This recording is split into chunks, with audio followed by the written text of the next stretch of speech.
Welcome back to the Athenium Book Club podcast. I'm your host, Jeremy Ryan Slate. I am at Jeremy Ryan Slate on X. Reminder, you can find everything you want about the book club over at atheniumbooks.com. And by the way, we are climbing the charts on Substack. We are, I think, number 2 in trending creators, and I believe we're number 1 or number 2 in top book club publications. So really excited for that. Our guest today is somebody I have been following for, probably 5 or 6 years now, and I'm really excited to have a chance to have a conversation with him. So welcome to the show, Father Calvin Robinson. It's my absolute pleasure. Thank you for having me on. Absolutely. So, Father Robinson, for people that may not be familiar with you and what you do, could you just tell us a little bit about your background, sir? I'm just a parish priest out here in Grand Rapids, West Michigan. Formerly of England.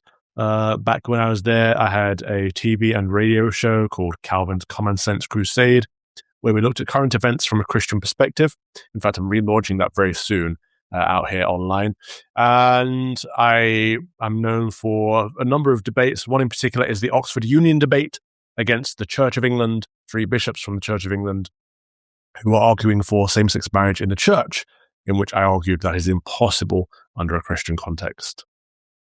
Very cool. Well, we're going to talk about a series that's near and dear to my heart, and this is going back probably 20 years ago now. I actually read this my freshman year in undergrad. I was a Catholic Studies major in undergrad, and this is the science fiction trilogy of C.S. Lewis, which is absolutely well done. And the thing I wanted to take a look at to start with, Calvin, is this really isn't just a sci-fi book, but it's really a moral universe in a lot of ways. I guess, how do you see it that way, looking at this work by Lewis?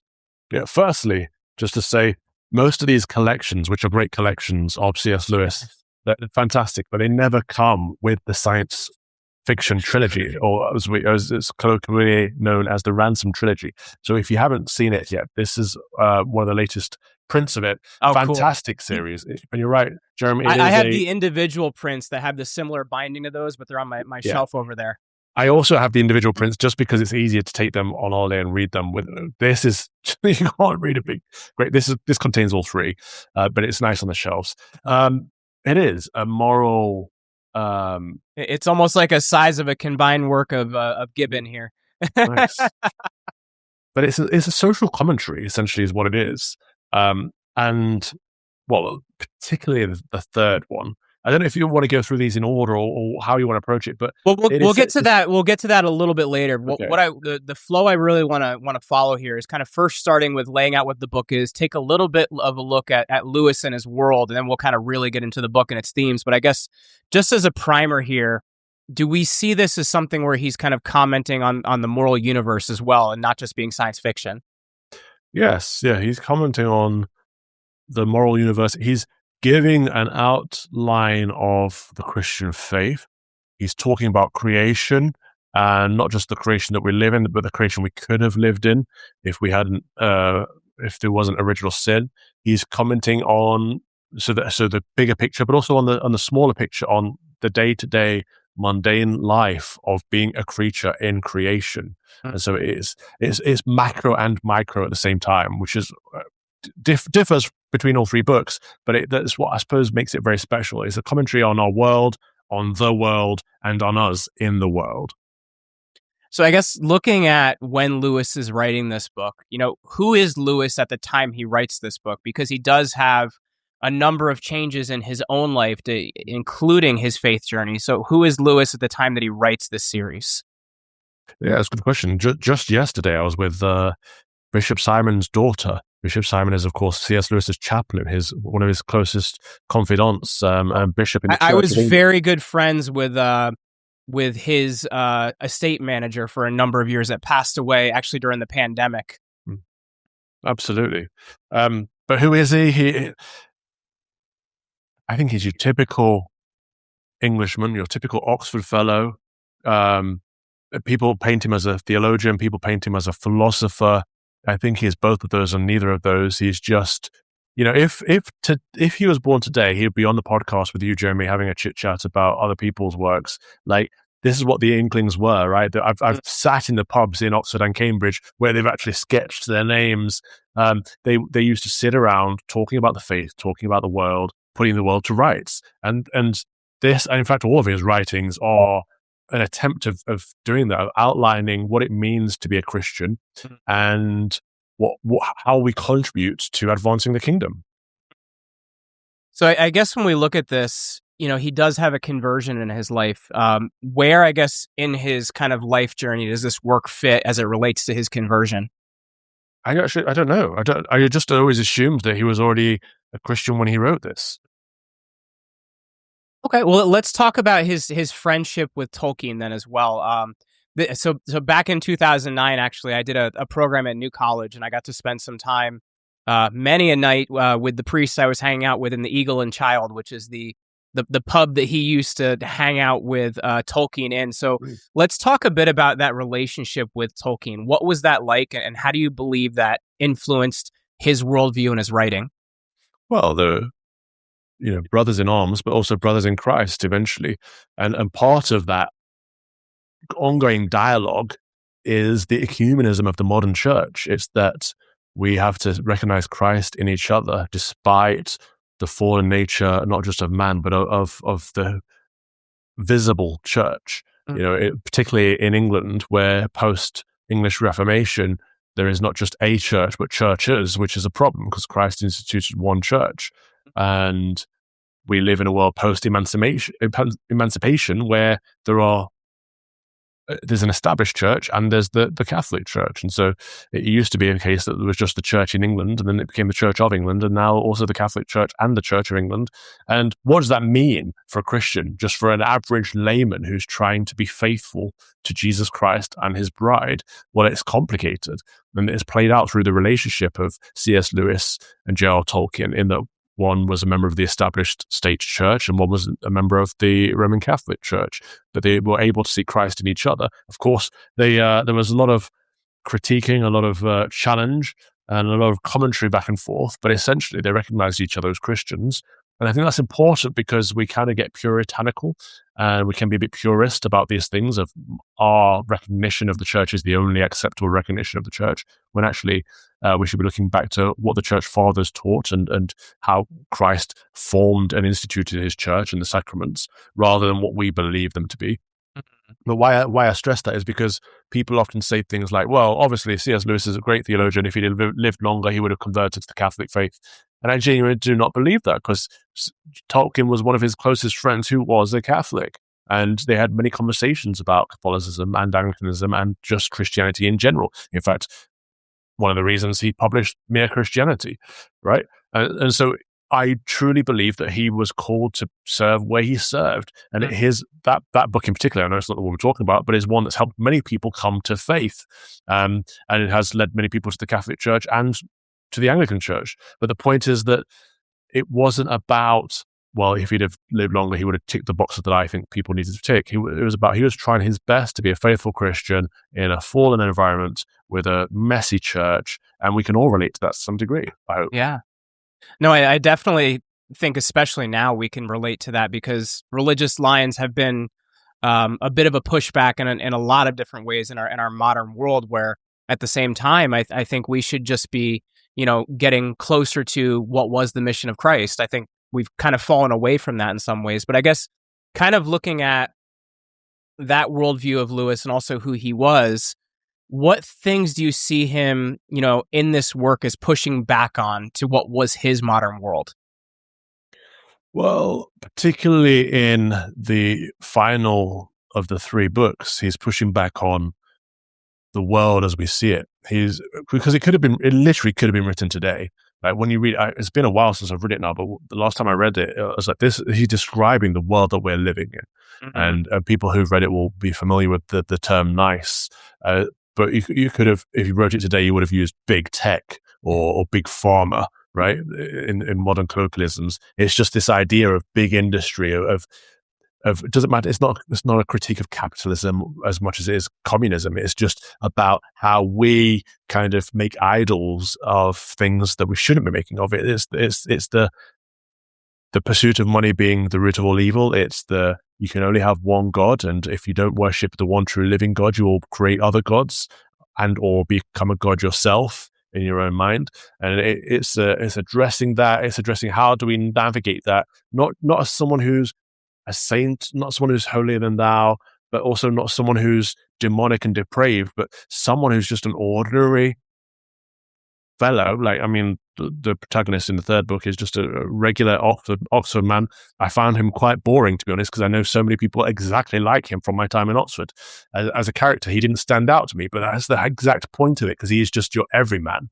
Mm. And in the previous book, we have an unman, but in the third book, I think he's the everyman. And how do you navigate that world where, there's so many people I know who identify as Christian, but I would say, are you really living in a Christ-like way? Are you really trying to commit to Christ? But it's become, in the modern era, it's just become not necessarily lukewarm, but just somewhere in the middle. And so he's identifying that as a problem that can lead us towards damnation. How do we move away from it? And what is it we should be striving towards? And the premise of the ordinary people, a husband and wife in their ordinary relationship, can be a model for Christ and his bride, for us and the church, can be what we should be looking towards. Like, just a man loving his wife in the best way possible, serving her in the best way possible, being united in one indissoluble, lifelong union under God, can be your ultimate calling.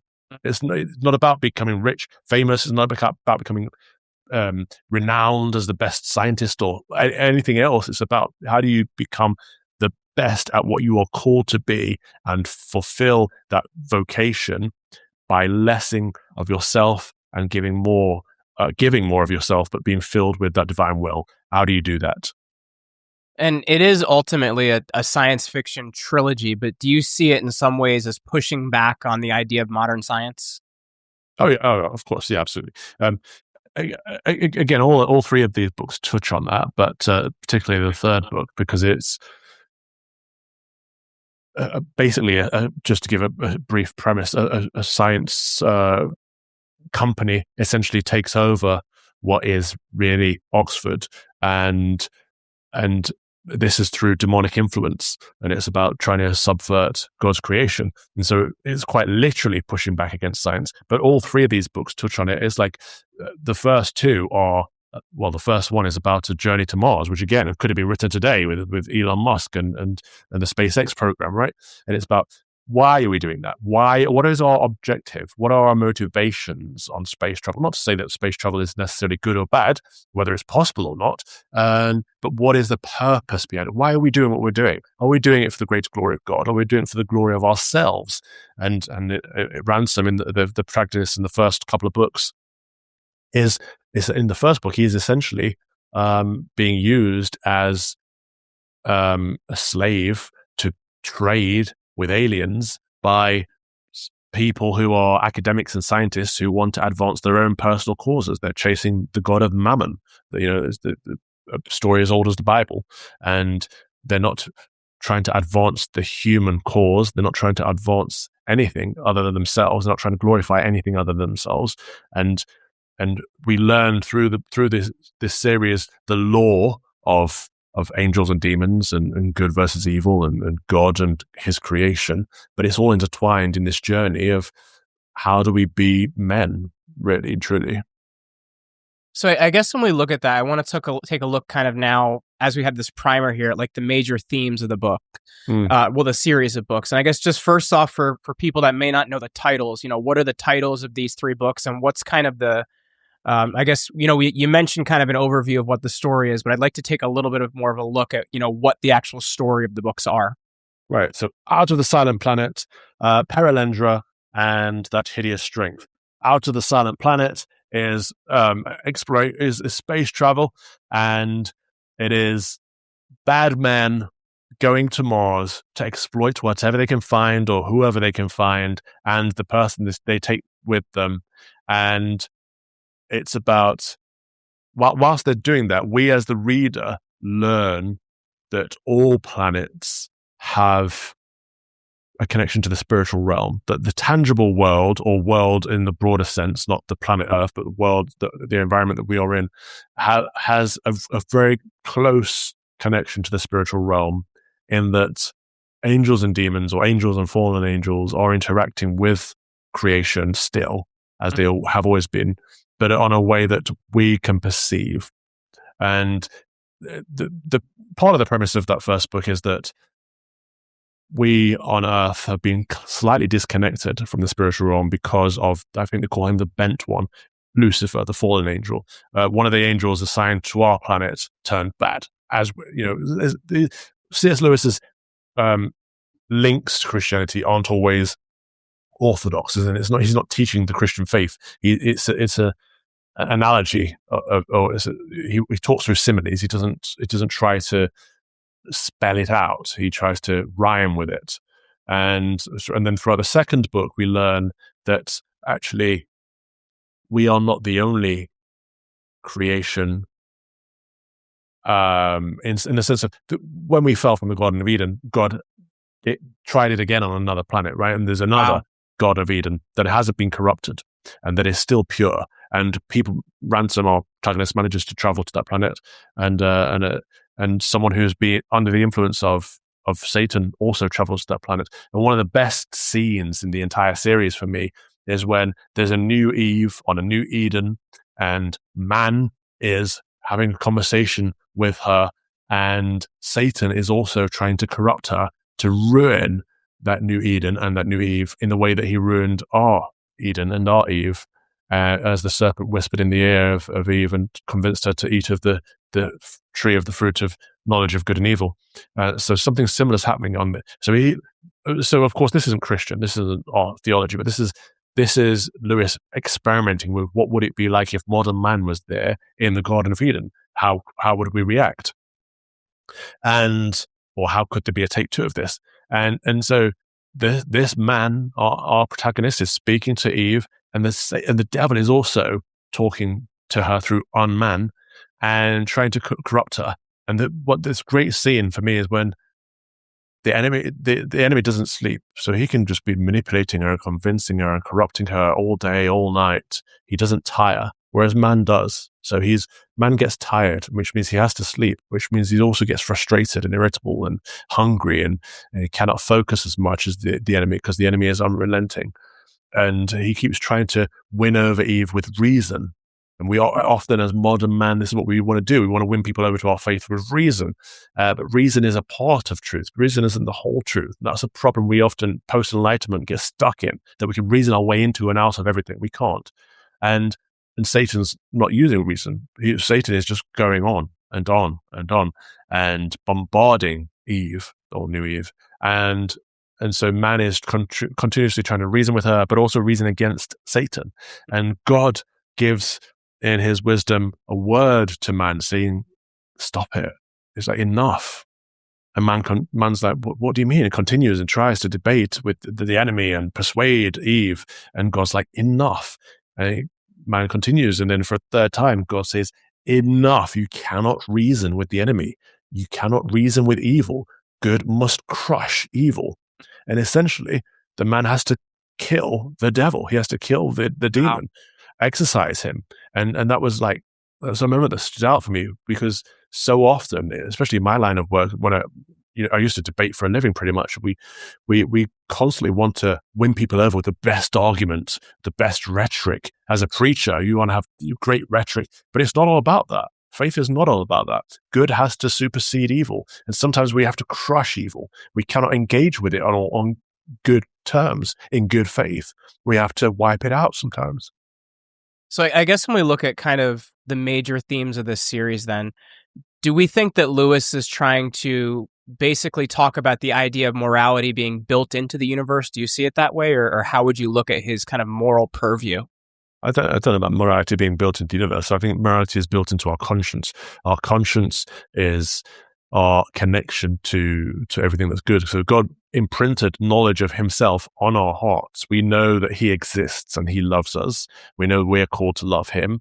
And we know that there is a difference between good and evil, and or heading towards God and heading away from him, or striving towards holiness and heading into sin. We know these things in our heart, and our conscience helps guide us and helps us navigate creation. We can't do it with just our conscience. We need the faith, and we need the teachings of the church. But it's something that can help us. And so that morality is there. It's about tuning ourselves into it. And the modern world wants us to tune out of it, because we can't always reason with our conscience. Our gut instinct doesn't always make sense. in a scientific way. We can't always break it down, but we should trust it.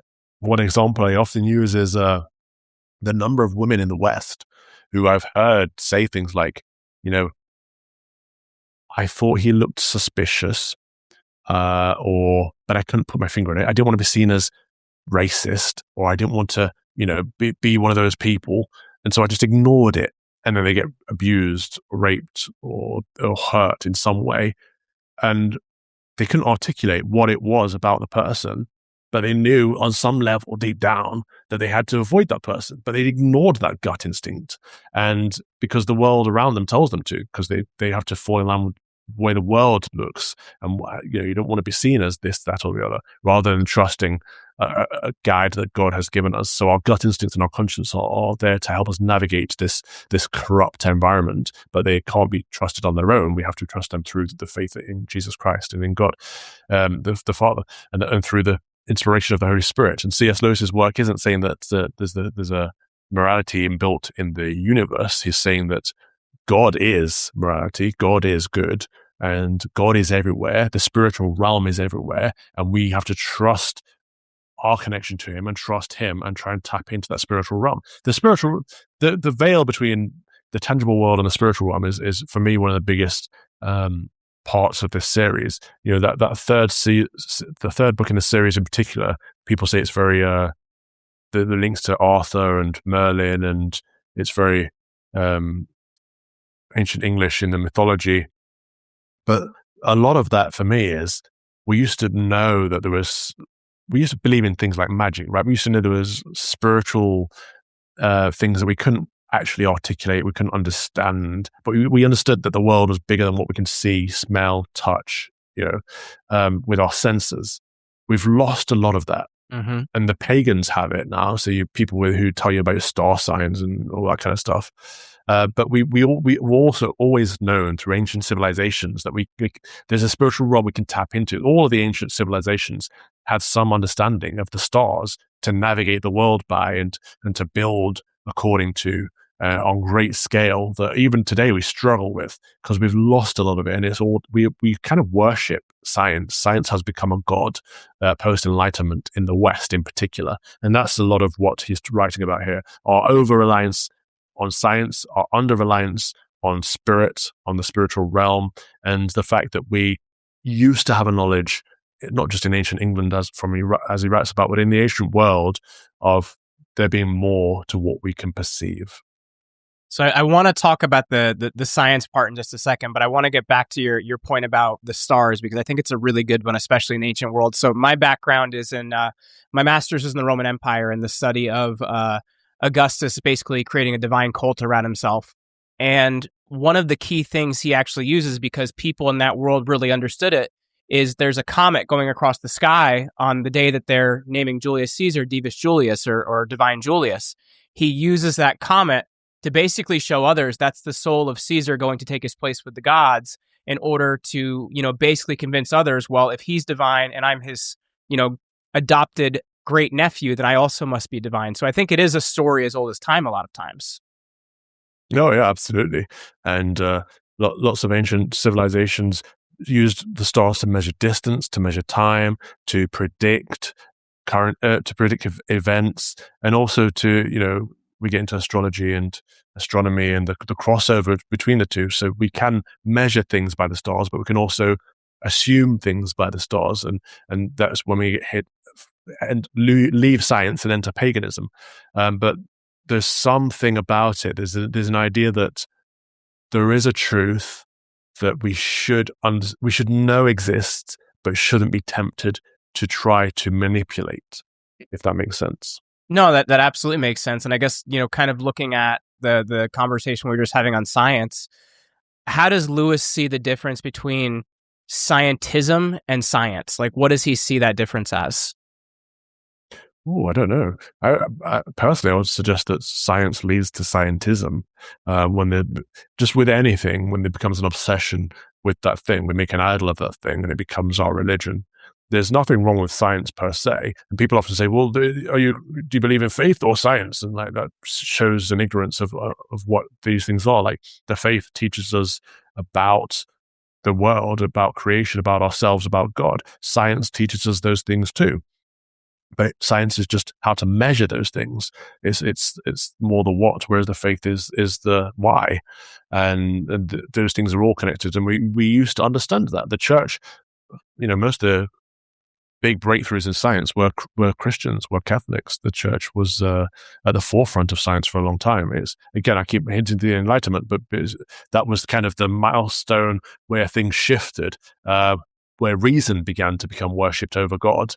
And we kind of realized that we were making so many breakthroughs that we didn't need him anymore because we could do it all by ourselves.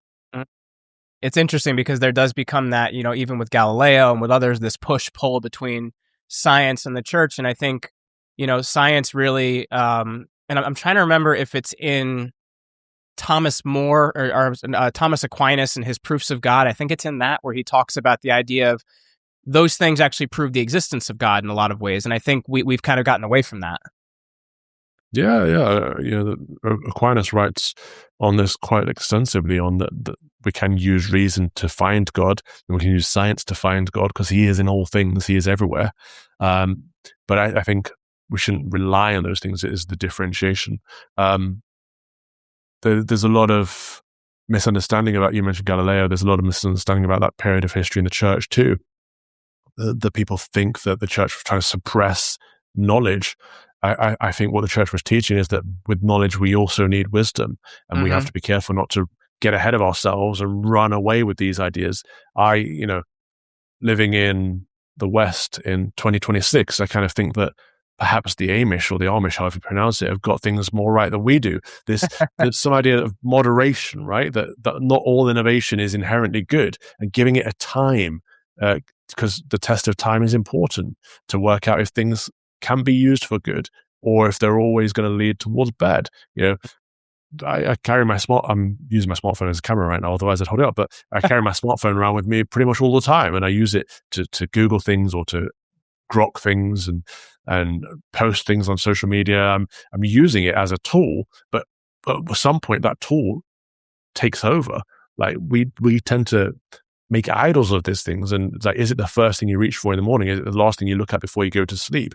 Are you using it more? Are you holding it in your hand more than you're holding a Bible throughout the day? Like, what is your relationship with this technology? And for previous generations, I think it was the television, right? It was to have a house where the television isn't on as soon as you get home from work and isn't on for the rest of the evening. That'd be quite strange for a lot of the boomer generation. Whereas, I think generation before that and today's generation Z or Z don't have that same relationship with it. But we have to learn whether these things are good for us or not.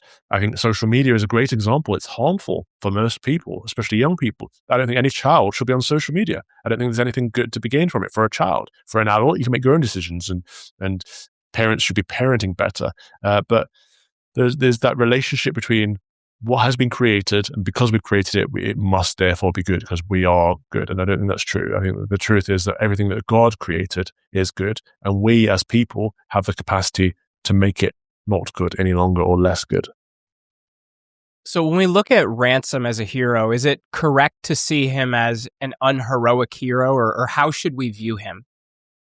In the first two books, perhaps, but by the third book, I think Lewis went off track. I mean, a lot of people like his portrayal in the third, but I think we're talking in terms of character development. The character of Ransom had developed to a point where he couldn't be used anymore because he was too heroic. The Pendragon element of it all just makes him too much of a good. He gets the Superman kind of writing, in that it's hard to write anything good for Superman because he's just pure goodness, right?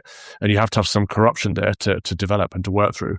And so he kind of takes a back seat in the third book for that reason. But in the first two, he is an unwitting hero because he's not setting out to be a hero, but we're going on this journey with him in exploring the known and unknown world. And so his reactions aren't always the right reactions, but they're very human reactions. He is very real and ordinary in the first two. Mm-hmm. Well, I guess on a personal level, Calvin, for you, why, when did you first encounter this book? When was this something that you first read? I'm curious. And it certainly wasn't my first reading of C.S. Lewis, but I don't know when it first was, but I read a lot of theology and I read a lot of politics, and I wanted to get back to reading some fiction. When I was a kid, I used to read fiction all the time. I used to love like Shakespeare, but I also used to love science fiction. And in my early 20s, throughout my 20s entirely, really, I just read politics and theology. And I love politics and I love theology. And I think they're important. But we also need downtime and we need recreation. On the seventh day, God rested. So I tried to build a discipline of reading fiction. And so I think it was the compromise I made to myself that I read some fiction that is Christian. So it's kind of theology. And so I started reading some of C.S. Lewis's fictional works. And I think The Great Divorce was one of the first ones I read and one I fell in love with. It's still one of my favorite books. But then I was like, okay, this is, I need more of this. And someone said, have you read the Ransom trilogy? And of course I hadn't. And I'm so thankful that they said that. I can't remember what it was, but it's certainly in my top 3 now, books of all time. And I should probably make an effort to read through it again because it has been some time. But that's the great thing about great books. You can read them as many times as you like. Well, I think that's a really great point. And I think every time you read them, they have a different message for you. Because I know one book I've read frequently every few years is Atlas Shrugged, because I think it kind of gives us an idea of our world around us, and especially as things change, a lot of what's happening. So I do think that's a really important point, is you don't just read a book and you're done, right? Like, I think there can be more that's built off of it every time you read a book. I think there's a ton of value to that. Oh, yeah. I went recently to a theatre performance of the Screwtape Letters, that 2-man show that's been That going was around. my first like adult level Lewis book. I read the Narnia books as a kid. I mean, that's a good book. I didn't finish that one in one sitting. That took me a while. I had to keep coming back to it. And I think part of that is the writing style. Like, it's, these short letters. And so it's not really a sit-through read. But also part of it is that it's so real and it speaks to you. And you see your own sins in there because he addresses everything. And so you see the darker sides of yourself that you don't really like. And it kind of holds a mirror up to you, the Screwtape Letters. And so I don't think it is something you can sit and read through in one sitting. But the theatre performance was fantastic. I highly recommend it if anyone hasn't seen it yet. It's pretty much a one-man show. But there's a demon in there that's mentioned briefly in the book, but they make a whole character out of this relationship of Screwtape writing letters to Wormwood and back and forth. But there's this demon, I forgot the demon's name. It's just basically a stage presence, delivering the letters and just acting scenes out and providing some kind of entertainment to it could be dry, just a man writing letters and back and forth, but it isn't at all. It cuts through. And I think as a theatre performance, it's great, but as a movie, I think they've just commissioned it. It will be amazing because you'll have the scenes of like the girl in church and the people being annoying, and you'll have the flashbacks, and you'll have those as visual scenes, which add another depth to it, I think. How has this series impacted you? Good question. I don't know. I've had many good chats because of this with people people in and out of the faith. And one of my jobs is, of course, to lead people to Christ. Well, I suppose it's all of our jobs. And so this has been a good tool for that because it's very accessible. It's something that people can enjoy, whether they're Christian or not. And it's always good to have those on-ramps.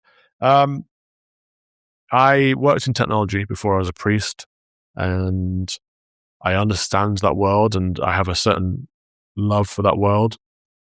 But it's somewhat of a challenge to not be too into that, not be too into any of these things, whether it's science, technology, being aware of the things that we could make idols of, so that we can build barriers against that. And I think that's one of our roles in life, is to find our capacity to sin, find our temptations, and try to remove the temptations so that we can remove the sins, because we are sinners.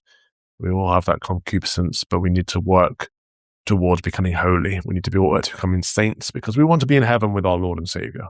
Mm-hmm. When we talk about books and works on this book club, like one of the things we try to do is take a look at what the lessons are for our modern world, because I think our modern world oftentimes doesn't see the true value in these works and what they actually bring to the modern reader. But our book Mm. club readers really do see that. And I guess when we look at this book, what modern lessons does it bring us?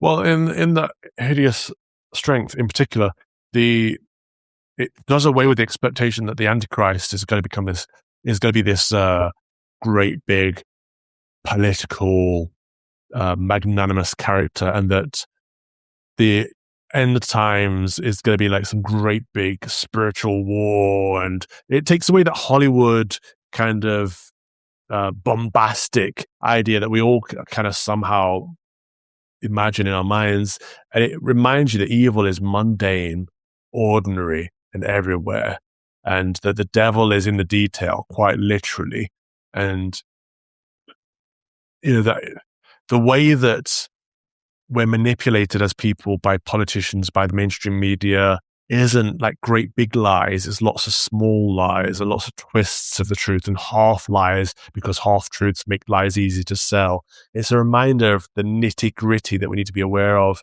so that we don't become jaded, so that we don't become sinful and prideful. That hideous strength is a great reminder of that. I find it the hardest of the three to read, because I Mhm. thought it was a very slow beginning, and as I say, it's very ordinary and normal. Like my time in Oxford was very much like what I read in this book. So I was like, this isn't exciting, but that's the point of it. It's not supposed to be exciting. The first two books, you go to different planets and speak with angels and stuff. This isn't that. This is, how would the devil take over Mhm. today in 2026, in whatever year you read this book? How would the devil manage to take over you and your society and this beautiful planet? What or who would he need to influence on a small scale? Lots and lots of small things adding up. He wouldn't come in with great big red skin and big horns and I am the devil, I'm taking, like what would he do? How would he get you? How would he gradually win you over to the dark side, away from the light? That's what it's about. I'm curious why, and maybe you know this, maybe you don't know this, but why did Lewis choose science fiction to deliver this message? I don't know that. I don't know the history behind that.